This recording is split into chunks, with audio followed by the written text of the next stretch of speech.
Right then, good morning, good evening, good afternoon, whatever it is, wherever you are and whenever you happen to be watching this video. My name is Paul. I do the daily teaser set of quizzes. I write Knickknacks Old Peculiar, the blog. I watch movies occasionally. I saw Teenage Mutant Ninja Turtles Mutant Mayhem just recently.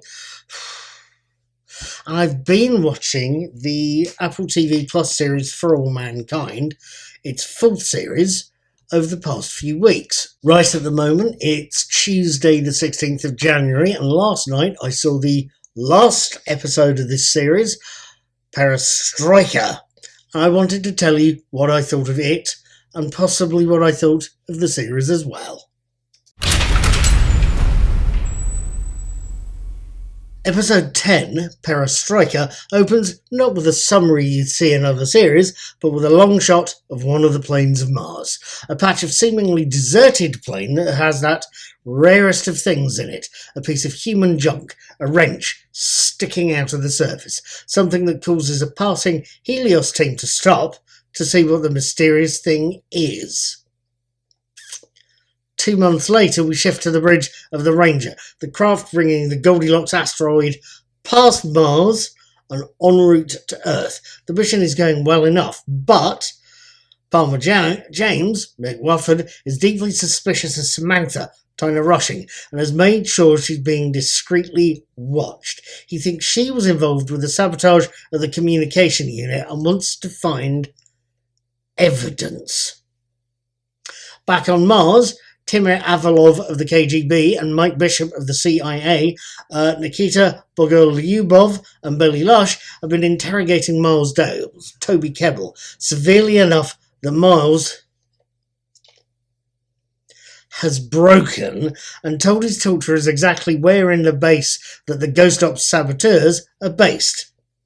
What Miles, Timur and Mike don't know is that Devayesha, Idigathiji, has managed to quite literally send the rest of the Ghost Ops team a warning.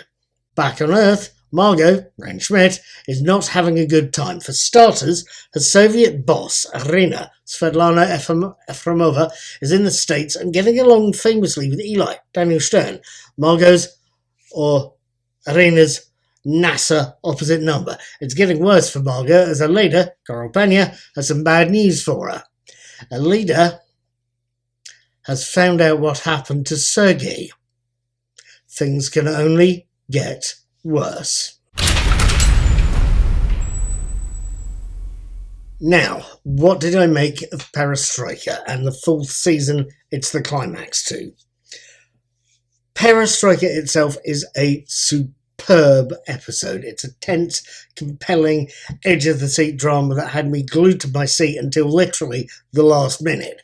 The fact it ended the way it did, with Margot arrested and with Daniel Poole shot, had me gripped, especially with Danielle, Chris Marshall, shot and not revealed to have survived until the last seconds of the episode itself when she visits her grandchild on Earth.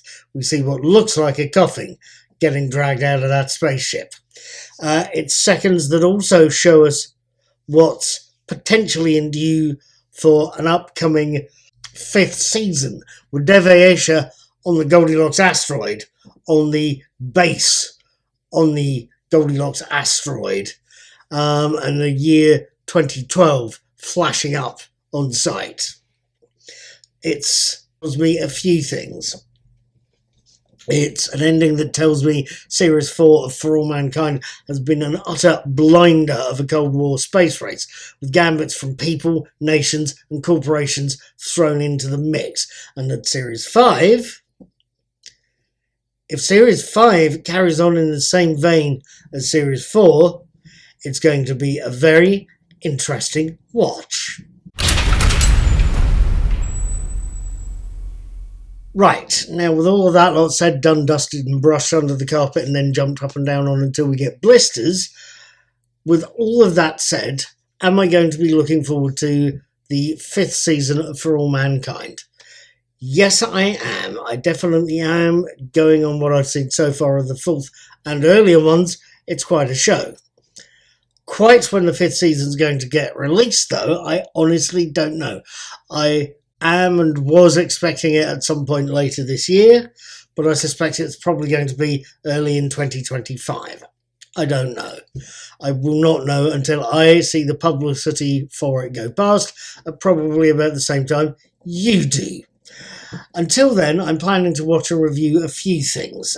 Star Trek's fifth and final season is due in April. I'd like to see it. I'll probably miss it when it's gone, but let's see what it looks like as and when it is. Doctor Who's 14th season, or possibly its first season, depending on who you ask, is due in May, and I want to catch that. I think Shooty Catwell is going to make an interesting job of things. I would frankly love to catch the fifth season of Stranger Things and the third series of Star Trek Strange New Worlds, but again, I've not seen anything specific as to when they'll get released, although I have seen at least one article that says Stranger Things 5th series will be in 2025, so we'll have to see what happens there. I know these things are complicated to make. I know a lot of the main cast are busy on other projects, but I'd like to see that sooner rather than later. Let's put it that way. I've also got plans to catch a few classic Doctor Who stories, and you will see those reviews go past as and when I watch them. Please keep your eyes peeled for those video and written reviews on Knickknacks Old Peculiar, my blog, and here on my YouTube channel, Mr. Cuddy2977. If you are watching this on YouTube, please hit the like button for this video. Please feel free to subscribe and ding the notification bell. That way, when I do review something or do release a daily teaser, you will get to hear about it first. Until then, I will see you next time. Have a very good time. And in the immortal words of Patrick McGowan in The Prisoner, be seeing you.